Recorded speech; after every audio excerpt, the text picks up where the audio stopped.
विश्वोत्पत्त्यादिहेतवे तापत्रयविनाशाय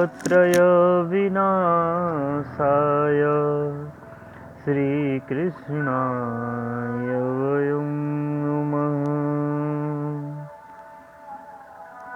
श्रीरामाय वयं नमः। भगवान की जो लीला है उसका गान कितना भी कीजिए लेकिन जीवन में कम ही लगता है। तो आइए सद्गुरुदेव भगवान के चरणों में प्रणाम करते हुए कल के कथा सत्र को आगे बढ़ाते हैं। अखंडमंडलाकारं व्याप्तं येन चराचरं तत्पदं दर्शितं येन तस्मै श्री गुरुवे नमः। जो भगवान की लीला है, भगवान की महिमा, तो जब हम भगवान के विषय में किसी प्रकार का विचार करते हैं तो बड़ा आनंद आता है। कल की कथा में आप लोगों ने सुना, उसी आनंद के विषय में सुना। वो आनंदमय परमात्मा है और परमात्मा के विषय में जो कथा है वही भागवत है, वही रामचरितमानस है। तो कल के कथानक को आगे बढ़ाते हुए प्रसंग पर चलते हैं। बिनु सत्संग विवेक न होई, राम कृपा बिनु सुलभ न सोई। आवत ही सर अति कठिनाई, आवत ही सर अति कठिनाई। राम कृपा बिनु आई न जाई, राम कृपा बिनु आई न जाई। सत्संग की सरिता में सराबोर होने का सौभाग्य उन्हीं सत्पुरुषों को प्राप्त होता है जिन पर भगवान की कृपा होती है और भगवान अपनी तरफ खींच लेते हैं। वही सत्संग को पाता है, वही संत को पहचान पाता है। नारद जी बोले, महाराज मेरा परम सौभाग्य है कि आप जैसे संतों का मुझे दर्शन प्राप्त हुआ। अब तो मैं आपके श्रीमुख से भागवत संहिता, परमहंस संहिता की कथा सुनना चाहता हूँ। सनकादि बोले, नारद जी हमें तो एक ही प्यारी जगह लगती है, माँ गंगा के पावन पुलीन पर हरिद्वार है, उसी के आनंद तट पर कथा होगी। अब हरिद्वार पर कथा होगी तो उधर ऊपर वाले भी आ जाएंगे जो हिमालय की तरफ बसे हैं, और जो काशी क्षेत्र या अन्य जगह पर बसे हैं वो भी पहुंच जाएंगे। तो कथा मध्य में हुआ, कथा मध्य में हुआ। गंगा द्वार समीपे तु ततमानंदनमामकाम। और जब कथा हुआ तो कथा की तैयारियां भी होती हैं, आयोजन। तो जब आयोजन शुरू हुआ तो नारद जी ने गंगा जी की रेती इकट्ठा की और एक छोटा सा मंच बना दिया। चारों भाई उसी पर व्यासपीठ पर बैठ गए। गद्दे बिछोने की कोई जरूरत नहीं, कोई मसलंद नहीं, कोई तकिया नहीं। गंगा जी के जो बालू के कण थे उसी पर सनकादि मुनियों का आसन जम गया। मंगलमयी कथा सनकादि ऋषियों ने शुरू की। ऋषि मुनियों को पता चला कि यहाँ कथा हो रहा है तो सब दौड़े भागे चले आए। कौन कौन से ऋषि आए हैं? भृगुर्वसिष्ठस्य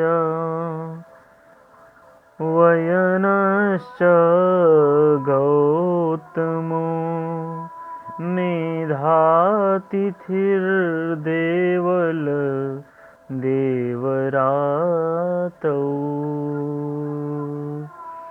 रामस्तथा गाधीसुतश्च सकलो मृकण्डुपुत्रा त्रिजप्रह्लादाः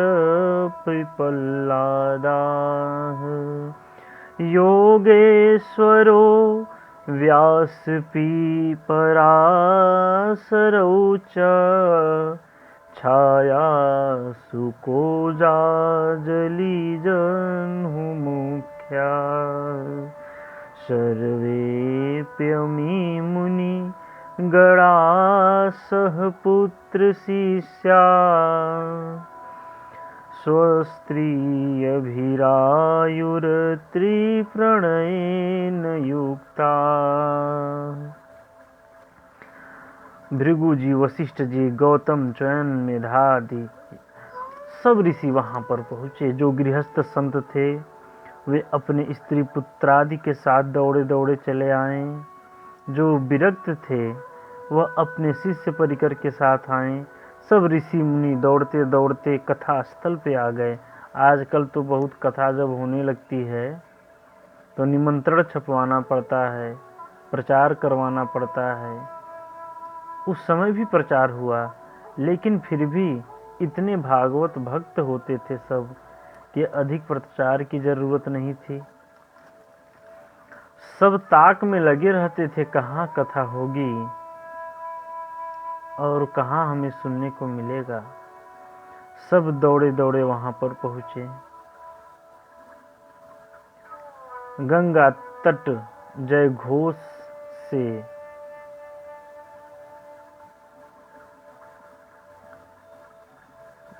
जय घोष के गूंज से गूंज उठा। अब उस पावन संतों के समाज में सनकादियों ने कथा सुनाना प्रारंभ किया। सदा सेव्या सदा सेव्या श्रीमद् भगवती कथा यस्याः श्रवणमात्रेण हरिश्चित्तं समाश्रयेत्। सनकादि कहते हैं कि भगवान की कथा सदैव श्रवण करने योग्य है। इसके श्रवण करने मात्र से चित्त में हरि चिपक जाते हैं, भगवान चिपक जाते हैं, प्रभु चिपक जाते हैं। और वे ऐसे चिपकते हैं कि फिर निकलना भी चाहो तो निकलते नहीं हैं। तो ऐसा कौन भागवत भक्त नहीं चाहेगा कि भगवान आकर हमसे चिपक जाएं।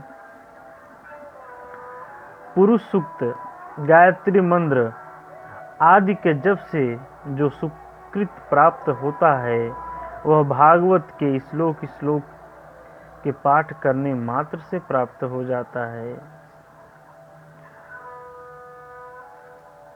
ऐसे आकाश में खड़ा पूरा देव समाज कहता है कि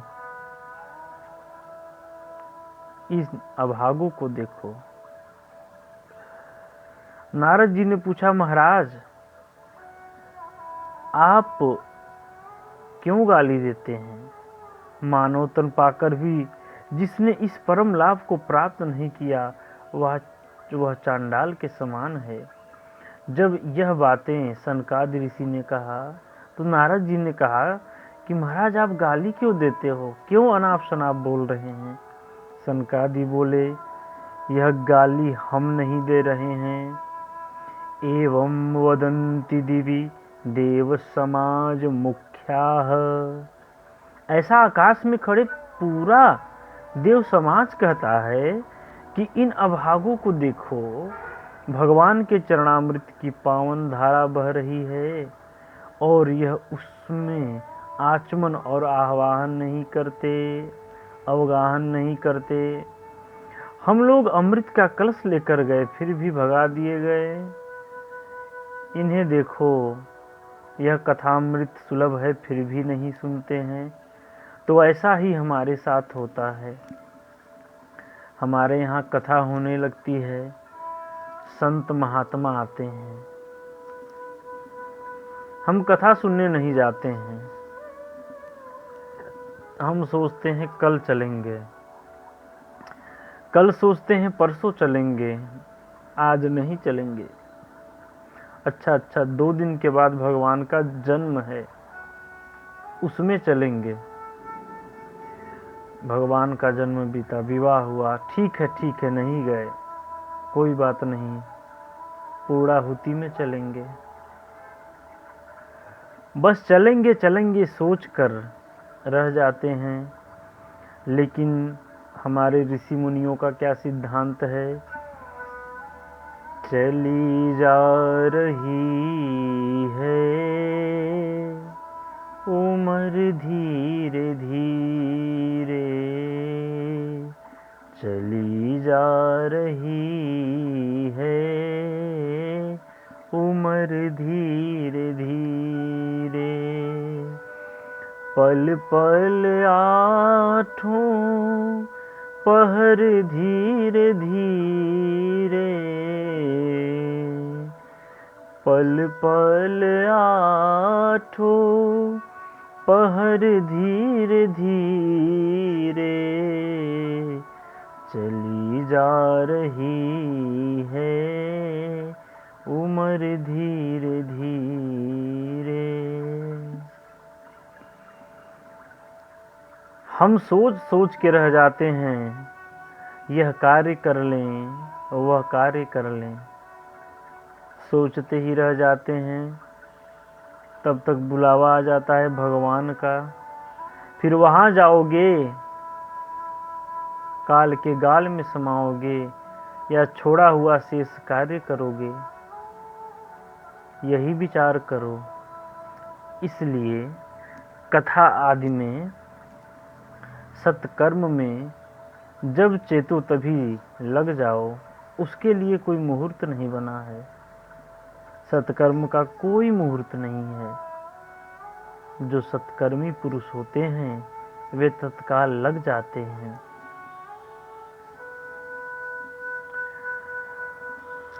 कथा चल रहा था, सनकादि चारों भाई भागवत की महिमा मुक्त कंठ से गा ही रहे थे कि उसी क्षण एक दिव्य अलौकिक नाम संकीर्तन की ध्वनि सुनाई पड़ी। सबने क्या देखा? भक्ति सुतौ तौ तरुणौ गृहीत्वा प्रेमै करुणाप सहसा विरासित, श्री कृष्ण गोविंद हरे मुरारी, नाथेति नामा निमुहुर्वदन्ति।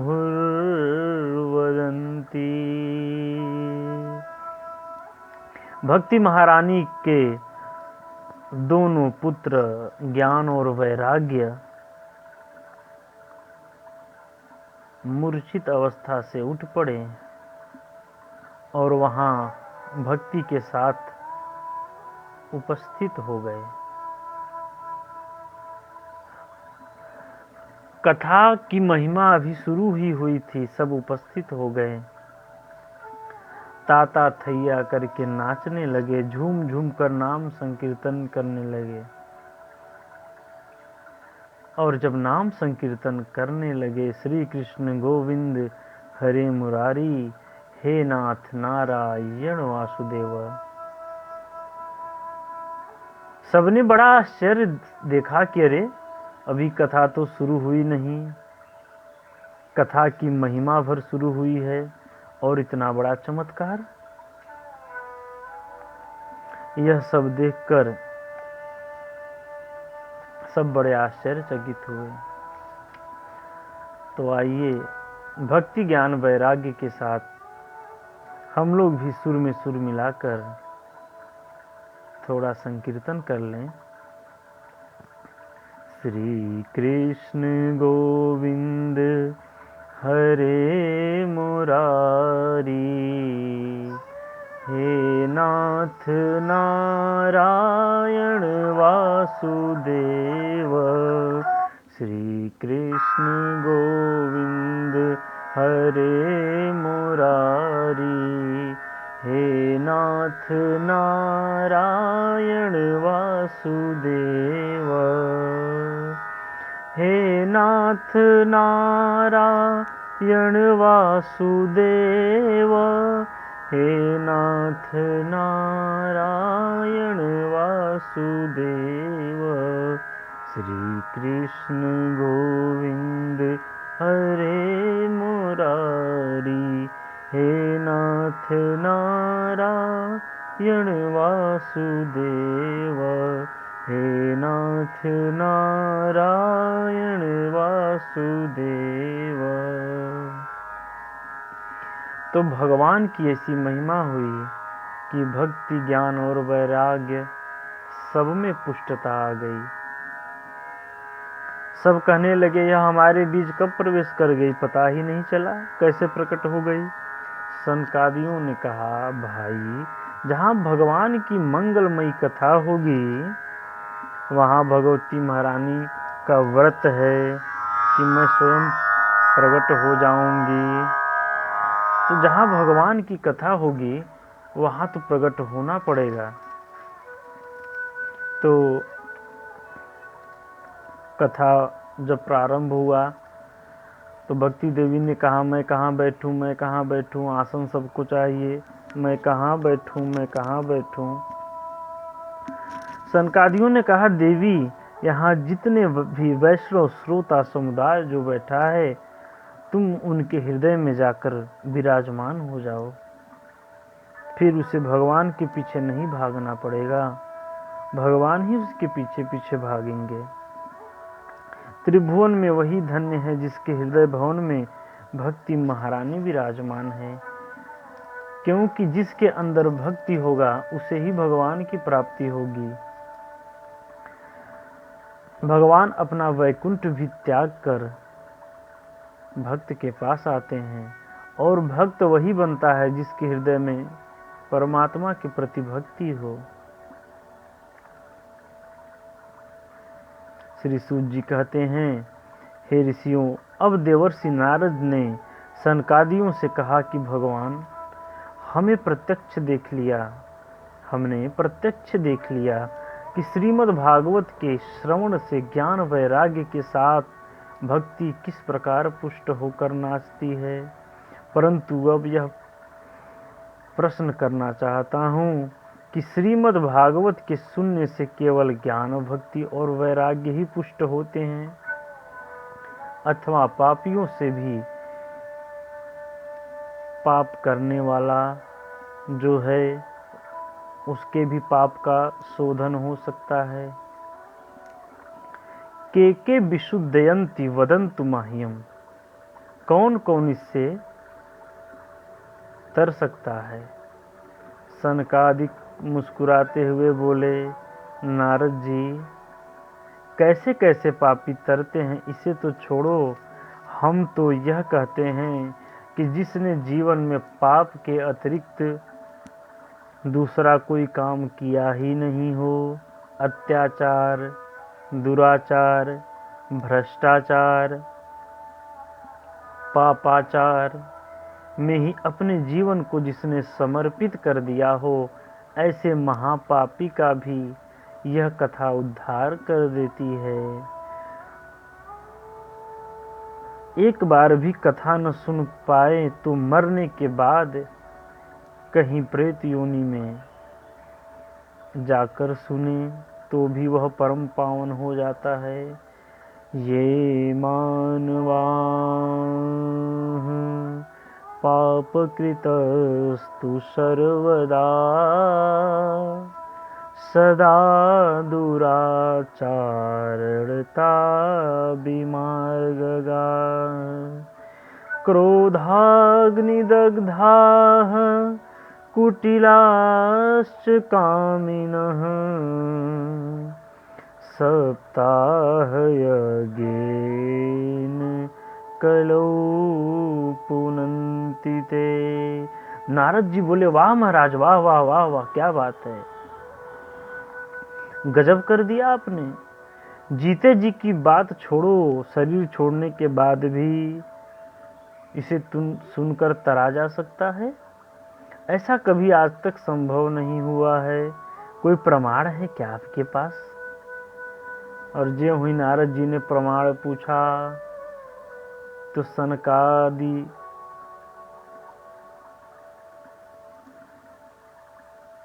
ऋषियों ने कहा, सनकादिकों ने कहा, हाँ नारद जी, हम तुम्हें एक इतिहास सुनाते हैं। गोकर्णोपाख्यान, धुंधकारी की कथा। अत्र ते कीर्तयिष्याम इतिहासं पुरातनम् यस्य श्रवणमात्रेण पापहानिः प्रजायते। हे ऋषियों, इतना सुंदर पावन इतिहास मैं तुम्हें सुनाने जा रहा हूँ। इसके सुनने से भी पाप का शोधन होता है। तुंगभद्रा नदी के किनारे एक गांव में एक पंडित जी रहते थे। पंडित जी का नाम आत्मदेव था। द्वितीय भास्कर समान बड़े विद्वान थे। विशुद्ध ब्राह्मण वृत्ति में जीते थे, संपन्न थे। उनकी धर्म पत्नी का नाम धुंधली देवी था। पतिदेव जितने विद्वान और सुशील, पत्नी उतनी ही बुरी और कुटिल, भयंकर झगड़ालू थी। जब तक कलह पैदा न कर दे घर में या बाहर, तब तक उसके पेट में जो खाना था वो पचता ही नहीं था। खतरनाक स्वभाव। यह सब विचित्र स्वभाव उसके थे। झगड़ालू थी और ब्राह्मण इतने सरल थे कि उसमें भी अपना निर्वहन कर रहे थे। लेकिन दोनों दंपत्ति के मन में एक ही कष्ट था, कोई संतान नहीं है। ब्राह्मण के मन में तो एक दिन इतनी पीड़ा हुई कि इसी बात को लेकर गृहं त्यक्त्वा वनं गतः, घर छोड़कर वन में चल दिए कि आज मैं आत्महत्या कर लूंगा। एक वृक्ष के नीचे बैठ गए और आंसू बहाने लगे। एक संत निकल रहे थे सामने से, उन्होंने देखा। ब्राह्मण की आंखों में आंसू देखकर संत थोड़ा दयालु स्वभाव से उसके पास पहुंचे, क्योंकि संत दयालु होते ही हैं। संत न होते जगत में तो जल मरता संसार। संत जी ने जब उनकी करुणा को देखा तो सोचे नजदीक जाकर देखना चाहिए। और जब पहुंचते हैं तो पूछते हैं, कथम रोदिषि विप्रम तुम काते चिंतावलीयसी वद त्वम सत्वरं मह्यं स्वयवस्य दुःखस्य कारणम्। संत ने पूछा, भाई क्यों रो रहे हो? अपने दुख का कारण तो बताओ। कौन सी चिंता तुम्हें सता रही, शीघ्र मुझे बताओ। ब्राह्मण ने देखा कि संत सहानुभूति दिखा रहे हैं तो उनके पास जाकर और जोर जोर से रोने लगे। ऐसा होता है ना कि जब हम किसी दुख में परेशान हों और मन ही मन रो रहे हों या दुखी हों, कोई पूछ देता है क्या हुआ भाई, तो अंदर से और रोना आ जाता है और दुख बाहर आ जाता है। वही हुआ है, आत्मदेव फूट फूट कर रोने लगा। संत जी ने कहा, अरे बताओ तो सही, रोने से काम नहीं चलेगा, बताने से कुछ हो सकता है। आत्मदेव आंसू पोंछते हुए बताने लगे, महाराज जी अब क्या बताऊं, न जाने किस जन्म का कितने पाप उदय हो गए एक साथ। पूर्वजों को जल देता हूं, पितरों को, तो उनकी आंखों से आंसू आ जाते हैं, वे स्वीकार नहीं करते हैं। क्योंकि मेरे बाद उन्हें जल देने वाला कोई नहीं है। मैं निसंतान हूँ, मेरे घर की गौ भी निसंतान है। मेरे आंगन में तुलसी लगी है, वे भी सूख जाती है। बरसों से घर में बंधी हुई वो गाय भी कभी पुत्रवती नहीं हुई।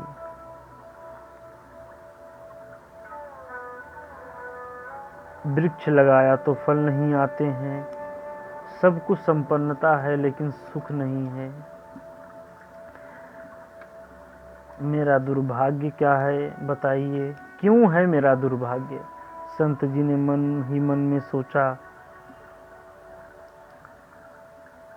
रो रहा है मार्गदर्शन करूंगा, पर ये तो पुत्र के लिए रो रहा है।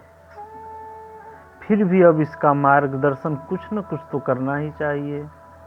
संत जी समझाने का प्रयास किए। मुंचा ज्ञानम प्रजारूपम वलिष्ठा कर्मणो गति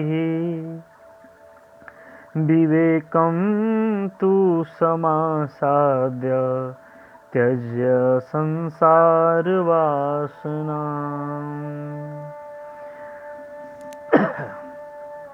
हे ब्राह्मण, क्या पुत्र क्या पुत्री, क्यों रोते हो? इनके चक्कर में पड़कर तुम क्यों रोते हो? यह मन अज्ञान है, कर्मों की गति बड़ी गहन है और बलवती है, इसलिए विवेक से काम लो। संसार में बेटा बेटी की वासना निकाल दो, कोई काम नहीं देने वाला है।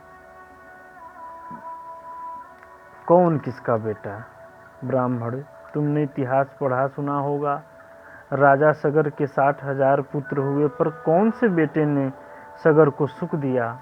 कपिल भगवान का अनादर करके सभी भस्म हो गए, पीढ़ियां लग गईं तपस्या करते करते, तब जाकर भगीरथ पूर्वजों का उद्धार कर पाए। धर्मात्मा अंग का नाम सुना होगा, संतानहीन थे, बड़े बड़े यज्ञ किए, तब जाकर एक पुत्र हुआ, सो निकला बड़ा नास्तिक वेन।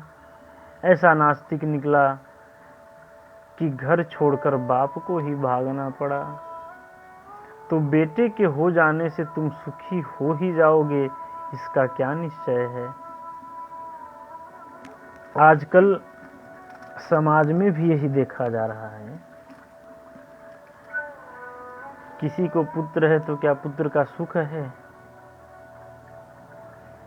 और जिसका इकलौता पुत्र है वह तो खुद का राजा बन चुका है। इतना लाड दुलार हम दे देते हैं बचपन में कि वे बिगड़ जाते हैं। ज्यादा भोजन करने से पाचन क्रिया बिगड़ जाए तो हमारा ही नुकसान है।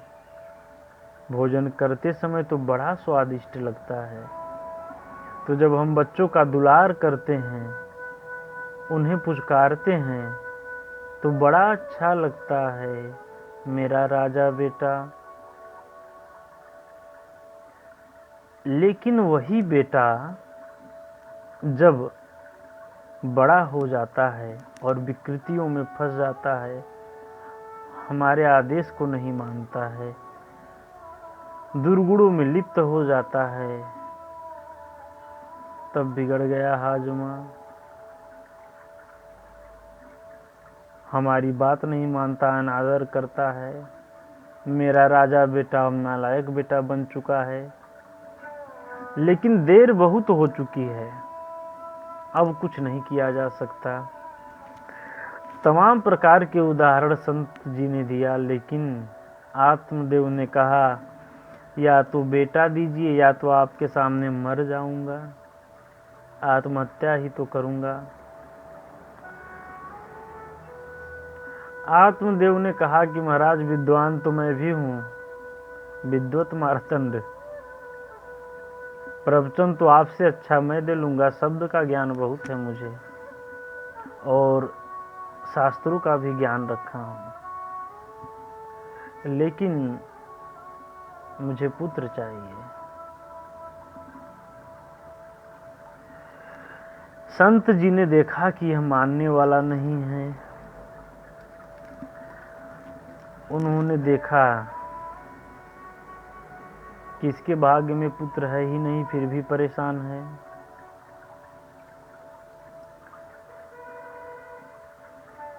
उन्होंने कहा कि तुम्हें आज की छोड़ो, इस जन्म की छोड़ो, 7 जन्मों तक पुत्र का योग है ही नहीं। अब वो संत के चरण में जोर जोर से सिर पटकने लगा और रोने लगा। संत जी घबरा गए, कहीं यह मेरे सामने ही मर न जाए।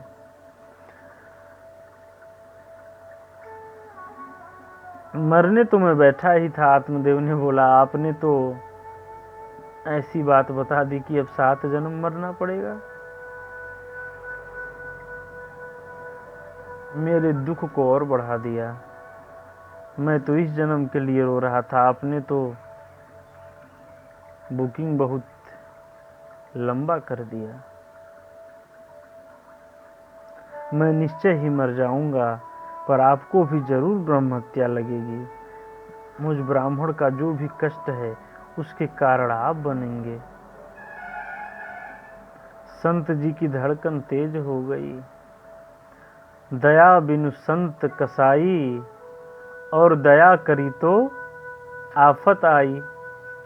तो जब तक साधक संत साधना काल में रहते हैं, तब तक भगवान का जब तक आदेश न हो, अपने सदगुरु का जब तक आदेश न हो, तब तक कृपा का आचरण नहीं करना चाहिए।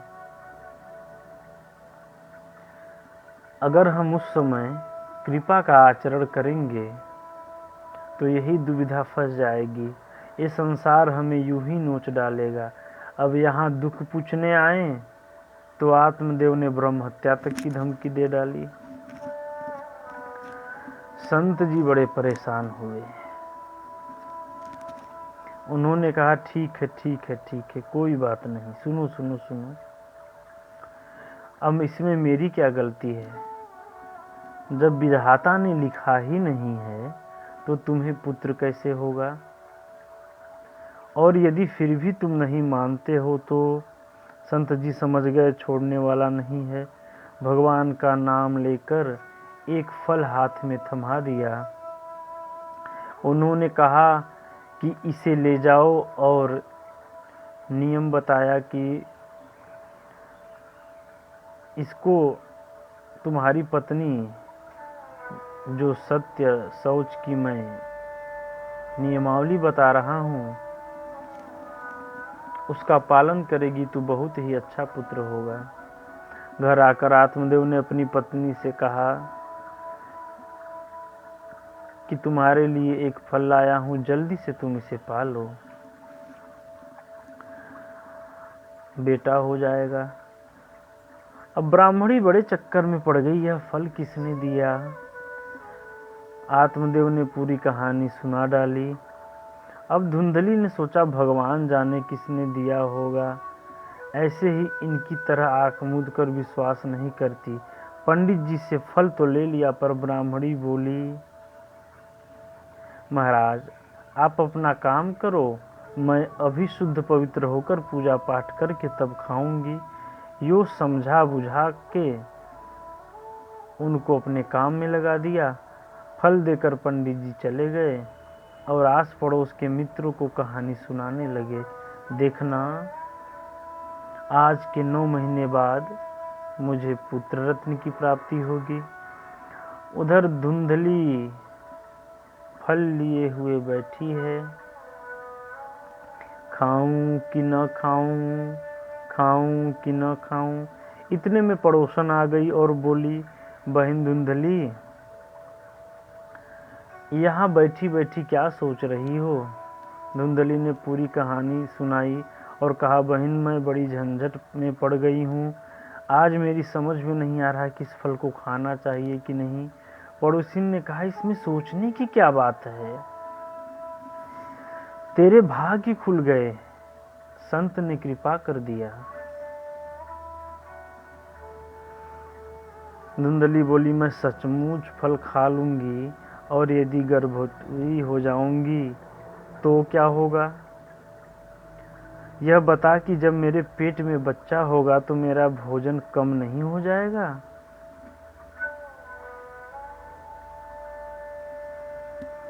और मेरा भोजन कम हो गया तो मैं कमजोर हो जाऊंगी, और यदि कमजोर हो गई तो घर का काम कौन करेगा? पड़ोसी बोली, यह तो बहुत बड़ी समस्या नहीं है, आपकी ननद को बुला लेना। धुंधली बोली, ननद तो सारे माल गपत गोल कर जाएगी, लेकर भाग जाएगी। घर में चोर घुस जाएंगे तो मैं भागूंगी कैसे? आग लग गई तो खुद को कैसे बचाऊंगी? तमाम प्रकार की मेरी सुंदरता नष्ट हो जाएगी। बिल्कुल ही उत्पाती, बिना मन की बात करने लगी। वह गर्भवती नहीं होना चाहती है और आज भी बहुत सी ऐसी धुंधली पड़ी हैं। किसी को बुरा न लगे, किसी एक पर इंगित करके नहीं, लेकिन आज भी कई धुंधली पड़ी हुई हैं कि जो पुत्रवती नहीं होना चाहती हैं। अब तो कहीं कहीं नाजन्म क्रांति भी फेसबुक पर हमने देखा चलने लगा है। कुछ महिलाएं चला रही हैं नाजन्म क्रांति। उन्हें यही नहीं पता कि वे तो खुद जन्म लेकर आई हैं। तो खुद जन्म लेने वाले भी अब नाजन्म क्रांति के विषय में बता रहे हैं। जनसंख्या नियंत्रण तो कदाचित ठीक है, लेकिन नाजन्म अर्थात जन्म ही मत दो बच्चों को, ये कौन सी क्रांति आ गई? अब जिनको नहीं है वे प्रयास करते हैं, वही उसका कीमत जान सकते हैं। तो खुद जन्म लेने वाला अब चलाए नाजन्म क्रांति, तो ऐसी धुंधली प्रवृत्ति अब फैलने लगी है। उनको लगता है कि बच्चे पैदा करूंगी तो मेरा यह शोषण का एक तरीका है, अर्थात मेरी सुंदरता, मेरी दिव्यता, मेरी सुगंधिता सब चली जाएगी। कौन समझाए उन्हें कि जो सौभाग्यशाली होते हैं वही पुत्र रत्न प्राप्त कर पाते हैं। धुंधली ने वह फल खाया नहीं, अपने घर में बंधी हुई गाय को खिला दिया। पड़ोसी बोली,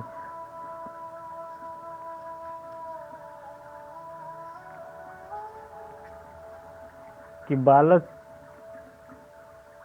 तो तुम अब पैदा नहीं कर पाओगी। वो चली गई। दूसरे दिन इसकी बहन मिलने आई। धुंधली बोली, अरे बहन, तू खूब आई, आज मैं ऐसे चक्कर में फंसी हूँ, तू मेरा समाधान कर। धुंधली ने पूरी कहानी अपनी बहन को सुनाया। छोटी बहन यही चाहती थी कि इसकी कोई भी संतान न हो। मेरे कई बच्चे हैं, एक बच्चा इसे दे दूंगी तो इसका माल मेरा हो जाएगा, इसकी प्रॉपर्टी, इसकी पूंजी मेरा हो जाएगा। छोटी बहन ने और माथा खराब कर दिया। अरे बाबा बैरागी क्या जाने, कुछ भी कर देते हैं। ऐसा कर बहन, मेरे पेट में पुत्र है और जब समय बीतेगा तुम ले लेना और इस फल को तुम मत खाओ। छोटी बहन ने अपने स्वार्थ के लिए बड़ी बहन को गलत दिशा बता दिया। इसीलिए सलाह भी योग्य पुरुष से ही लेना चाहिए।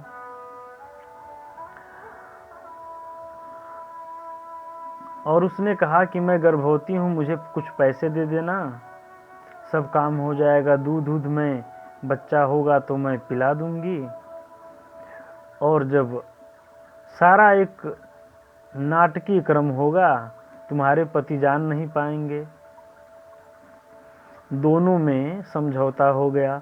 पति देव को विश्वास दिलाती रही कि मुझे बहुत फायदा हो रहा है। पंडित जी बड़े भोले भाले प्रसन्न हो रहे हैं। जैसे जैसे समय बीत रहा है वैसे वैसे अपने गर्भ के आकार को वो बढ़ा रही है, क्योंकि नाटक उसे करना था। समय आया, उसकी बहन को पुत्र हुआ, उसने धुंधली को दे दिया।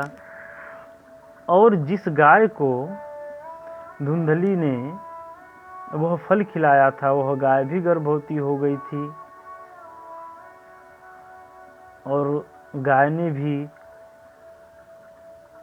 एक पुत्र को पैदा किया। पुत्र का जो कान था वह गाय की तरह था और पूरा शरीर मनुष्य की तरह। गोकर्ण अर्थात जो इंद्रियों के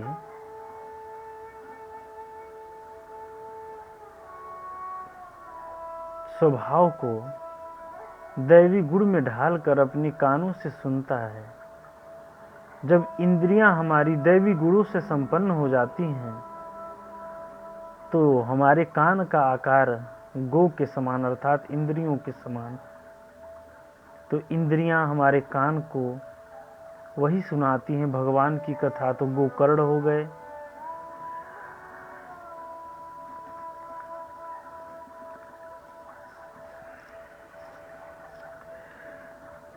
गांव में बधाइयां बजने लगी। पांडित्य जो पंडित जी का था उससे कुछ नहीं हुआ। बहुत लोग कहते हैं कि हम विद्वान हैं तो हम कुछ भी कर लेंगे। तो पंडित जी ज्ञानी थे लेकिन उनके पांडित्य से कुछ नहीं हुआ तो संत की कृपा से। उसमें भी गोलमाल कर दिया उनकी पत्नी ने। फिर भी समाज में यही लगता था कि धुंधली ने अपने पुत्र को जन्म दिया है। बधाइयां बजने लगी, उत्सव मनने लगा। पंडित जी ने नामकरण संस्कार किए गाय के पुत्र के कान के समान। गोकर्ण जी, इनका नाम गोकर्ण रखा। अपने बेटे का बढ़िया सा नाम सोचकर रख रहे थे कि धुंधली ने कहा, नहीं सुनो जी, 9 महीने कष्ट मैंने पाया तो अपने बेटे का नाम भी मैं ही रखूंगी। अपनी बहन के जो बेटा उसने पाया था कुछ धन देकर उसका नाम धुंधकारी रख दिया। अब जो धुंधली है उसे धुंध ही तो दिखेगा, धुंध धुंध धुंध धुंध, नाम रख दिया धुंधकारी। यथा नाम तथा काम। गोकर्ण जी महाराज गोकर्ण पंडितो ज्ञानी धुंधकारी महाखलः। गोकर्ण बड़े अच्छे थे, धुंधकारी दुष्ट स्वभाव का था, महादुष्ट था। धुंधकारी चोरी करने लगा, दुराचार में प्रवृत्त हो गया, जुआरी बन गया। गोकर्ण जी भजन करने के लिए घर त्याग कर चले गए। पंडित जी ने सोचा यह तो बड़ा दुख देता है, अब मैं क्या करूं, कहाँ जाऊं, अपनी व्यथा किससे सुनाऊं, इससे अच्छा तो मैं मर ही जाऊं। एक समय था कि पुत्र के लिए मरने जा रहे थे और एक समय आया कि पुत्र के कारण मरने जा रहे हैं। यही जीवन चक्र है, इसे हम समझ लें तो सुख दुख को हम समान रूप से देख पाएंगे। और जो भगवान के भजन को छोड़कर हम समाज में भटके हुए हैं, हमारा वह भटकाव बहुत जल्द खत्म हो जाएगा। पहले दुखी संतान के लिए हुए, न जाने क्या क्या किया, अब वही संतान दुख देने लगा।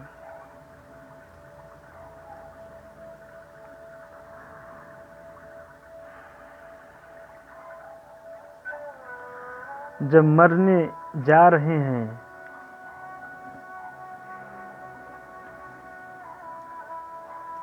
तो गोकर्ण जी उन्हें देख गए।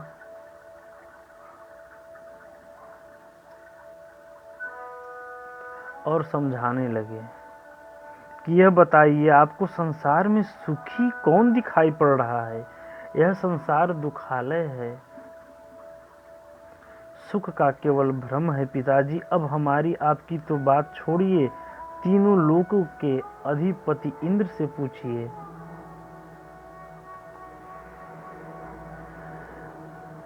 वह भी परेशान है, चक्रवर्ती की गद्दी पर जो बैठा है वह भी परेशान है।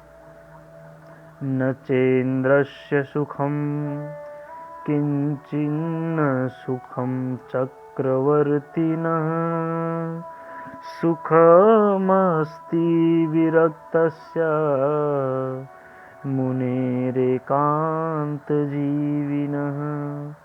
पिताजी, संसार में सभी दुखी हैं क्योंकि यह संसार दुख रूप है। सुखी तो केवल विरक्त होकर एकांत में भगवत भजन करने वाला मस्त रहता है, वही है।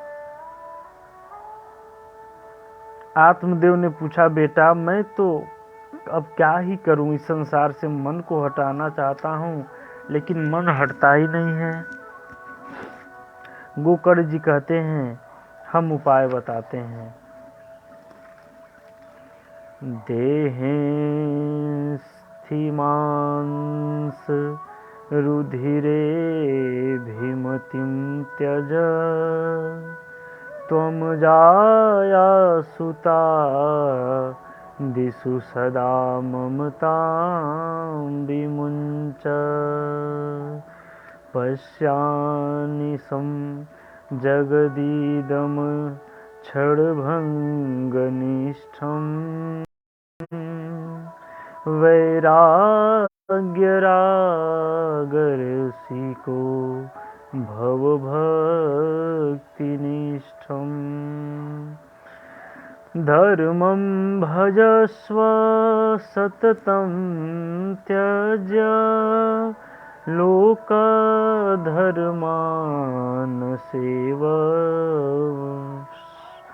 सेवस्व साधु पुरुषाञ्जहि कामत्रिणाम अन्यस्य दोष गुणचिन्तनमासु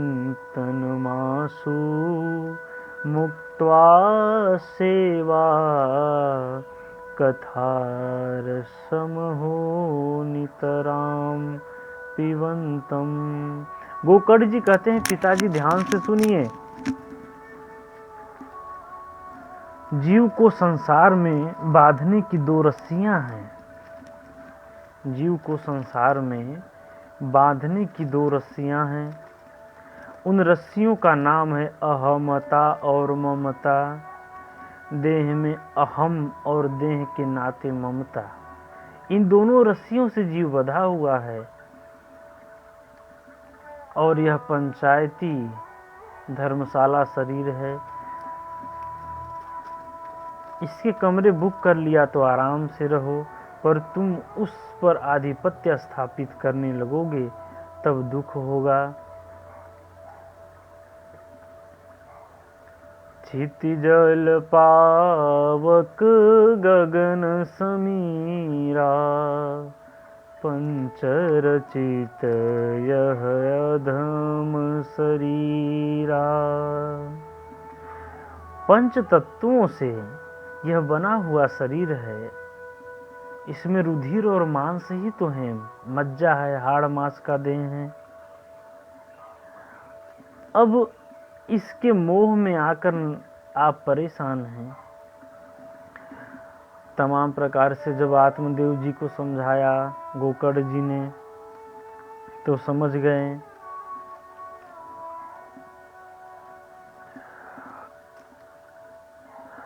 और उन्होंने कहा इस अहमता को और ममता को त्यागिए।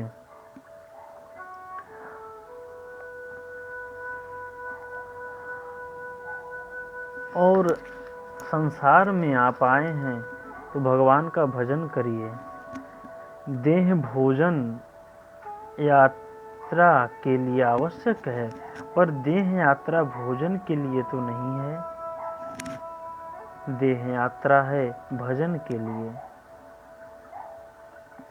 गोकर्ण जी कहते हैं पिताजी साधुओं की संगत करो और संसारियों का संग करोगे तो दुख तो मिलेगा ही। कहते हैं भगवान की कथा सुनिए और भक्ति करिए। जब भक्ति आप करेंगे तो ये दुख दूर हो जाएगा। 60 वर्ष की अवस्था में आत्मदेव को पुत्र की एक एक बात अच्छी तरह चित्त में बैठ गई। तुरंत घर को त्याग दिया और वन को चला गया। संतों के बीच रहकर श्रीमद् भागवत के 10वें स्कंध का पाठ करते हुए भगवत चरणारविंद में रति रहता हुआ अंत में ब्राह्मण परम गति को प्राप्त हुआ। अब पिताजी के बन जाते ही धुंधकारी माता को पकड़ा और बोला पिताजी का सारा माल कहाँ है, मेरे पास जल्दी जल्दी लाओ। कितनी तिजोरियां छुपा रखी हैं। मैया बोली बेटा तूने घर में छोड़ा ही क्या है, सब तो बर्बाद कर दिया, अब तुम्हें मैं क्या दूं। डांटने लगा और बोलता है झूठ बोलती है, नहीं बताएगी तो जलती लकड़ी से बुरी तरह पीटूंगा। तब तो धुंधली रोने लगी, हाय हाय यह क्या हो गया, अब तो निश्चित ही यह दुष्ट मुझे मारेगा। गोकर्ण जी पहले से ही भगवत भजन में लगे हुए हैं घर छोड़कर, और पिताजी गोलोक को गमन कर गए। धुंधली बची जैसी करनी आज वैसी भरनी पड़ रही है। कोई साथ में नहीं है जो कम से कम प्रायश्चित का मार्ग बता दे, उससे जी छुड़ा ले।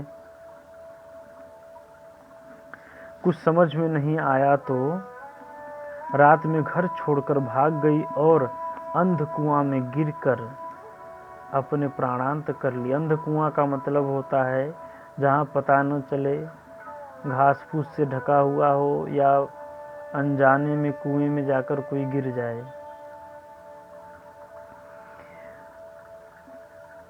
गोकर्ण को लगा कि शायद अब हमारी बारी है। एकांत में भजन करने वाले गोकर्ण जी पिताजी को जब ज्ञान दिए वे चले गए। माता जी घर छोड़कर भाग गई। भाई से कोई मतलब ही नहीं था। गोकर्ण जी ने कहा अब तो मेरी ही बारी है, यह दुष्ट मुझे परेशान करे, इससे अच्छा मैं यहां से चला जाऊं। तीर्थ यात्रा करने के बहाने भैया को समझाकर गोकर्ण निकल गए। अब धुंधकारी घर में बिल्कुल अकेला हो गया, और जब अकेला हो गया तो बाजार से 5 गणिकाओं को घर में बिठा लिया। नित्य भोग करने लगा, चोरी करना, धन संपत्ति कमाता और उनको देता रहता।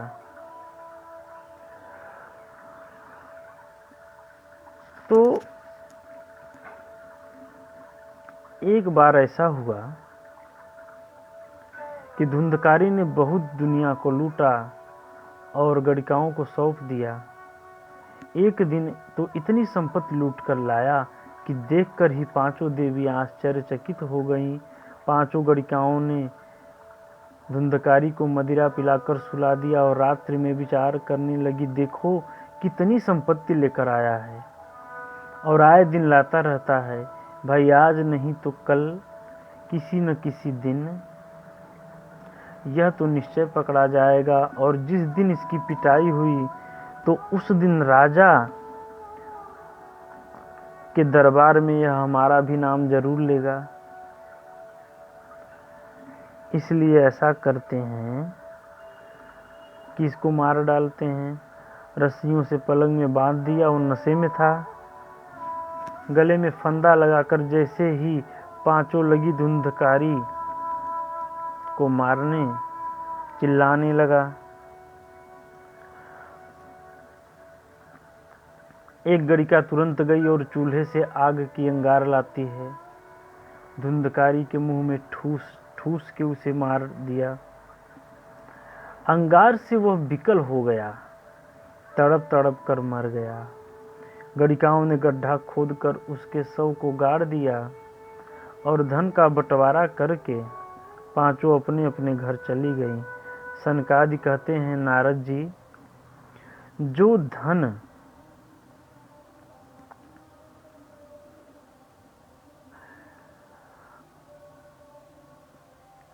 प्रेम करने वाली स्त्रियां हैं, जो धन से ही प्रेम करने वाली स्त्रियां हैं, जिनको धन के अलावा कुछ नहीं सूझता है, ऐसी स्त्रियां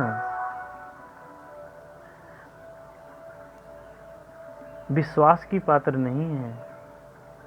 आजकल तो समाज में हो भी रहा है, जिसके पास धन है उसके पास देवियां जरूर जाती हैं। कहने का मतलब यह है कि प्रेम धन से है तब तो आपको कभी प्रेम नहीं मिलेगा, आपसे है तो बिना धन का भी प्रेम मिलेगा। इधर गोकर्ण जी को यात्रा करते करते जब पता चला कि हमारे भैया परलोक सिधार गए हैं, तो गया जी जाकर माता पिता और भाई का पिंडदान किया। श्राद्ध दर्पण आदि करके लौटकर जब गोकर्ण जी घर आए तो आते आते रात में समय हो चुका था, बहुत रात्रि हो चुकी थी। तो घर में आकर विश्राम करने लगे।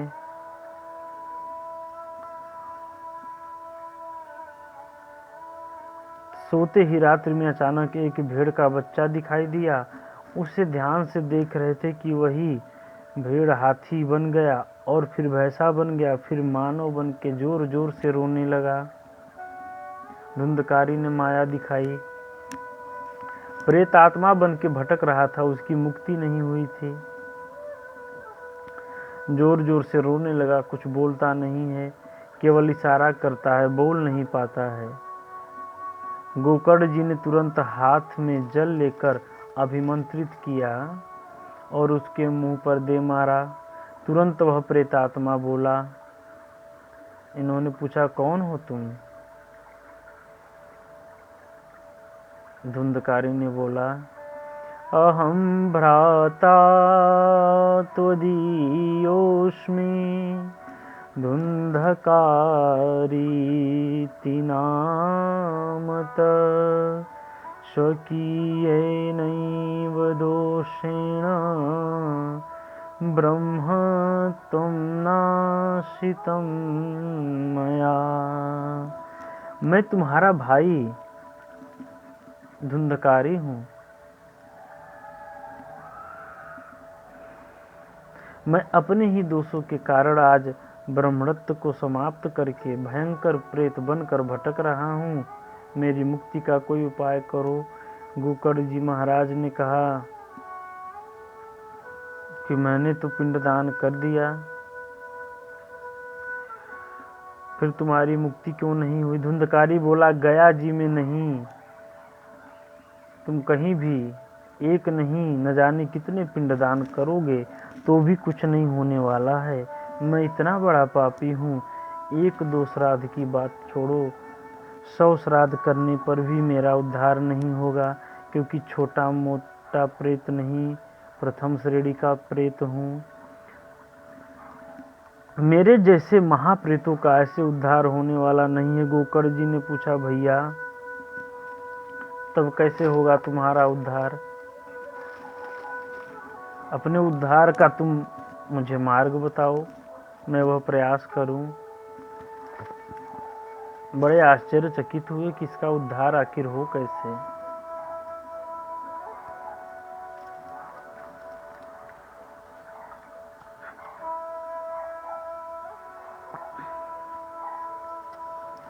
धुंधकारी ने कहा कि आप ही उपाय बताइए, मैं क्या बताऊं। गोकर्ण ने कहा, मैं विचार करता हूं, अभी तुम जाओ। रात भर चिंता के मारे गोकर्ण जी को नींद नहीं आई। प्रातः होते ही ब्राह्मणों को बुलाकर परामर्श लिया। जब कोई कुछ भी निर्णय करने की स्थिति में नहीं रहा, तब गोकर्ण जी महाराज ने अंत में सूर्य भगवान का स्मरण किया। तुभ्यं नमो जगत साक्षीन ब्रूहि में मुक्ति हेतुकम। हे सूर्यदेव, आप साक्षी हैं, साक्षात नारायण हैं। कृपा करके आप ही बताइए मेरे भाई का उद्धार कैसे हो।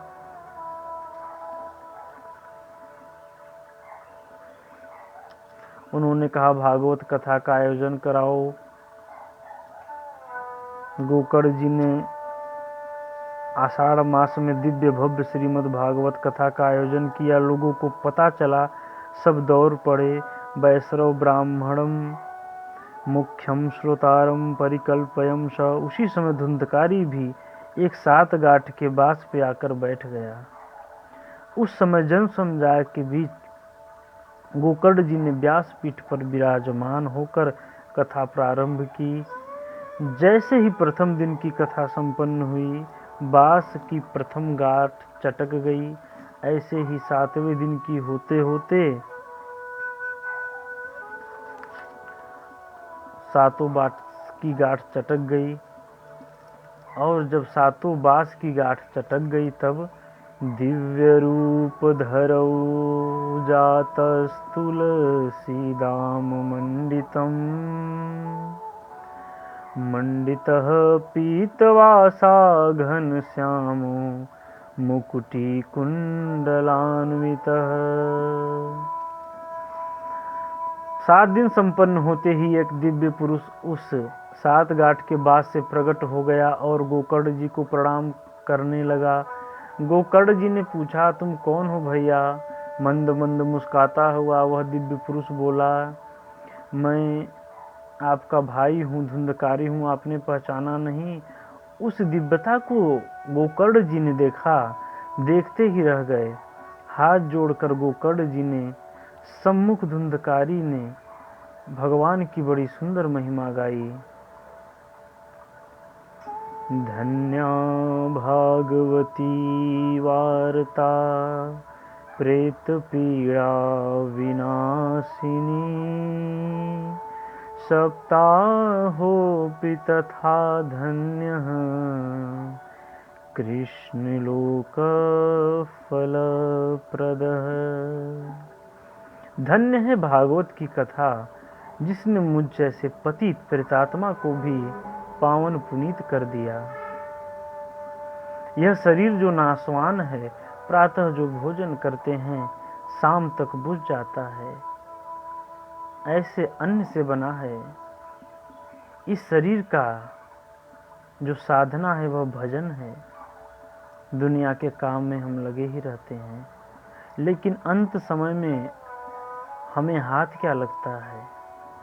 कुछ नहीं लगता है। संसार में हम प्रपंच करते रहते हैं, कितनी बुरी आदतों को सीख जाते हैं। लेकिन कथा, पुराण, सत्संग हमें सुधरने का मौका देता है। और जब हम सुधर जाते हैं तो भगवान की कृपा होती है और दिव्य स्वरूप प्राप्त होता है। तो कथा सुनने मात्र से कल्याण नहीं होता जीव का। यहाँ पर विचार करें। कथा को सुन कर गए, घर पर सो गए नहीं।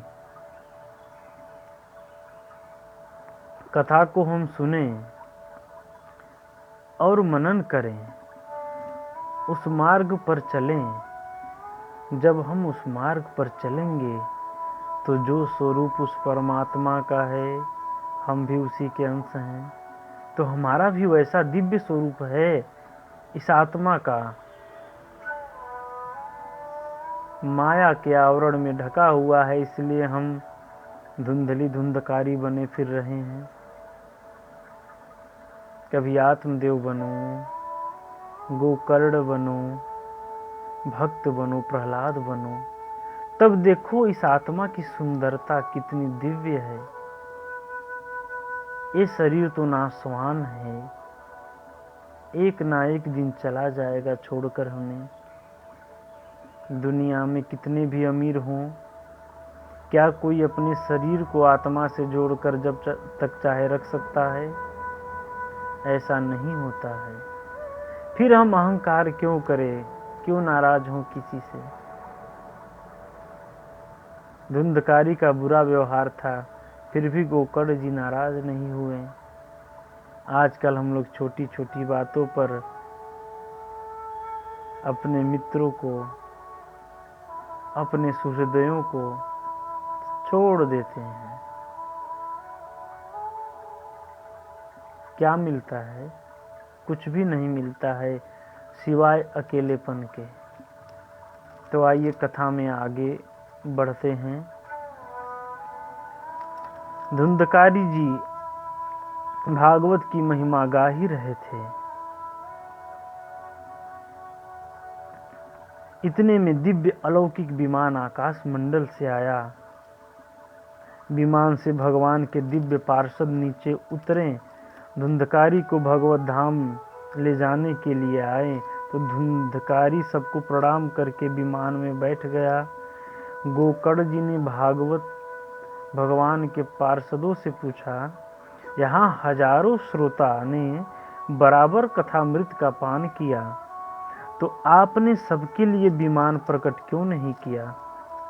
एक ही विमान क्यों लाए? भगवान के पार्षदों ने कहा, भैया सुनो, कथा तो सभी ने सुनी, परंतु मनन पूर्वक जो कथामृत पान करना चाहिए वह केवल धुंधकारी ने किया। कुछ लोग समय पास करने के लिए कथा में आते हैं, तो कुछ छिद्रान्वेषण करने आते हैं, कोई तो व्यवहार निभाने आते हैं। परंतु वास्तव में जो आत्म कल्याण की भावना से कथामृत पान करने आता है और उसका मनन करता है, साधना करता है, उसी का कल्याण होता है। सब पार्षद विमान लेकर धुंधकारी के साथ चले गए, पर सभी श्रोता उदास हो गए। गोकर्ण जी ने बोला, चिंता मत करो, अब की बार कथा का आयोजन फिर करेंगे। श्रावण मास में पुनः एक भव्य आयोजन किया। अब की बार श्रोतागण इतने सावधान थे कि अब की बार चूक न होने पाए, और वही हुआ। सबने मनन करके कथा सुनी, और जितने श्रोता उतने विमान आए उनको लेने।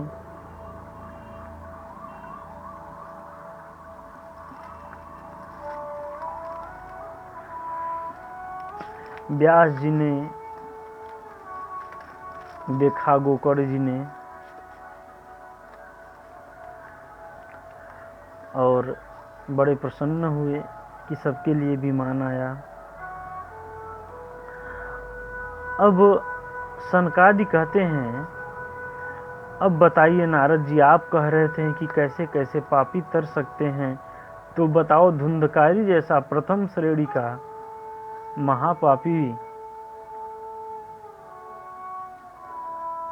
तर गया, जो प्रेत योनि में पड़ा हुआ था, वह भी कथामृत का पान करके तर गया, तो छोटे मोटे पापी की बात ही क्या है। इसीलिए ना हम लोग आरती गाते हैं, श्री भागवत भगवान की है आरती, पापियों को पाप से है तारती। ये अमर ग्रंथ, ये मुक्ति पंथ, यह पंचम वेद निराला, इसीलिए गाते हैं। तो यहाँ निष्कर्ष क्या निकलता है सारी कथा का? दैवी गुण में लगोगे, मनुष्य की केवल दो जातियां हैं, गीता में बताया।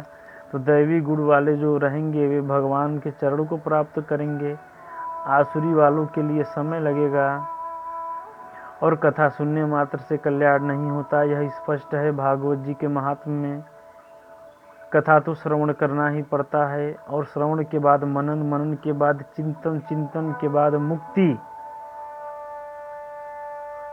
सुन लेने के बाद ही हम निश्चिंत हो जाते हैं कि हो गई, लेकिन ऐसा नहीं है। देवर्षि नारद जी बोले कि महाराज एक अंतिम प्रश्न है, भागवत कथा अमृत पान करने के नियम और विधि क्या हैं? कथा करवाने का खर्चा कितना आएगा? सनकादियों ने सबसे पहला यह नियम बताया। प्रायः लोग यदि ज़्यादा पूछते हैं कि महाराज कथा करवाने का मन तो बहुत है, पर इसमें कितना खर्चा आएगा, तो वही खर्चा सनकादियों ने सबसे पहले बताया। जैसे हम बिटिया का विवाह धूमधाम से करते हैं, सामर्थ्य अनुसार करते हैं, ऐसे ही भागवत कथा का आयोजन भी अपने सामर्थ्य के अनुसार करना चाहिए। हर व्यक्ति अपनी सामर्थ्य के अनुसार बेटी का विवाह करता है, वैसे ही सामर्थ्य के अनुसार कथा भी करवाना चाहिए। निष्काम भाव से, सकाम भाव से, हर प्रकार से कथा होती है। विरक्तो वैष्णो विप्रो वेद शास्त्र विशुद्धीकृतः दृष्टांत कुशलो धीरो वक्ता कार्योति निःस्पृहः। जो सुंदर किसी वैष्णव साधु पुरुष वक्ता को ही व्यासपीठ पर बैठाओ, जो सुंदर समझाने वाला हो, समझाने में कुशल हो, विरक्त हो, जिसके अंदर दक्षिणा का लालच नहीं हो, जो मिला उसमें ही संतोषी हो जाए। कम से कम 5 ब्राह्मणों का वर्ण करो, जो 12 मंत्र का जप करते रहें, ताकि कथा में कोई विघ्न बाधा न आए। थोड़ा भोजन करो ताकि कथा में कोई विक्षेप न हो, और जैसा शरीर हो तदानुसार व्रत लें। उपवास रखने में यदि कथा कोई बाधा उत्पन्न होती है तो उपवास की कोई आवश्यकता नहीं है। भोजन भी अपने सामर्थ्य के हिसाब से कर लें। जो बिना भोजन के रह लेंगे वे बिना भोजन के रह लें, जो स्वल्पाहार में रहेंगे स्वल्पाहार में रह लें, जो पूर्णाहार में रहना चाहे उसमें भी रह सकते हैं। कथा किसी प्रकार से बाधित न हो, और ना ही कोई बाध्यता है। अपने लक्ष्य को देखना है कि हमें कथा श्रवण करना है। इस भावना से सुखरूप व्यास जी और व्यासपीठ का पूजन करें। कथा के समापन में श्रोता समुदाय खूब नाम संकीर्तन करे। जब नाम संकीर्तन की बात कही तो नारद जी ने अपनी बीड़ा को संभाला। जितने श्रोता समुदाय बैठे थे, भक्त जन थे, वे अपनी अपनी योग्यता अनुसार संकीर्तन में भाग लेने लगे। प्रहलाद जी महाराज ताली बजाने लगे, उद्धव जी मंजीरा संभाल लिए, देवर्षि नारद बीड़ा बजाने लगे, अर्जुन बड़े भारी संगीताचार्य हैं, उन्होंने उसी राग रागनी में आलाप प्रारंभ कर दिया। पर बिना ताल के राग अधूरा ही है, अतः देवराज इंद्र ने मृदंग थाप देना प्रारंभ किया। सनकादियों ने बीच बीच में जय हो बलिहारी बलिहारी कहकर संगीतकारों का उत्साहवर्धन किया। कहीं सुनहि अनुमोदन करहीं। सनकादि मुनि सबका अनुमोदन कर रहे हैं। उसी क्षण सभी श्रोता के मध्य व्यास नंदन भगवान सुखदेव जी प्रकट हो गए। वह श्रीमद् भागवत के श्लोकों को अपने मधुर कंठ से गुनगुनाते हुए आनंद में झूमने लगे। अद्भुत व अलौकिक संकीर्तन होने लगा। प्रहलाद तालधारी तरल गति तया चोद्धव कास्यधारी बीड़ाधारी सुरसी स्वर कुशल तया राग करतार्जुनो भूतः इंद्रो आदीन मृदंगम जय जय सुकरा कीर्तने ते कुमारा यत्राणे ग्रे भाववक्ता सरसर चनया व्यास पुत्रो बभूव। संसार के 3 अंग हैं। संसार में जिस प्रकार 3 अंग हैं, एक सुख, एक दुख, एक दोनों का समावेश, तो हमें उससे असंग रहने का, जो वैष्णव होते हैं, भक्त होते हैं, संत होते हैं, वे उपाय बताते हैं। संकीर्तन प्रारंभ हो गया, कोई ताली बजा रहा है, कोई नाच रहा है, कोई झूम रहा है, कोई गा रहा है। गायन, वादन और नृत्य संगीत के 3 अंग हैं। हरिद्वार के आनंद तट पर अलौकिक संकीर्तन प्रारंभ हो गया और इसी संकीर्तन के साथ भागवत कथा के महात्म्य का विश्राम होता है।